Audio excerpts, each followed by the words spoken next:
Yun mga boss, bale ito ngayon, pakita ko sa inyo yung bagong dating natin na item. RCB, syempre, side mirror niya yung bagong labas ni RCB, model S8 Black.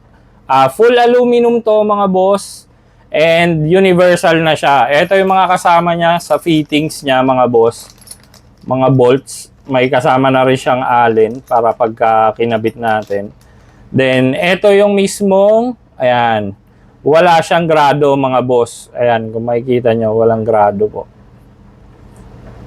Ayan, napakaganda. Aluminum siya. Ayan. Pati yung handle. Full aluminum siya mga bossing. Available yan sa shop. Ayan. Then, gaano kalaki? Ito, double check natin. Finger, 4 fingers. Ayan. Pasok na pasok sa LTO. Sobra pa sa 4 fingers. Almost 5 na siya. Ayan. Sa mga naghahanap ng side mirror, meron tayo RCB. Message lang po kayo sa page namin, Moto Project. Yun lang mga boss. Thank you.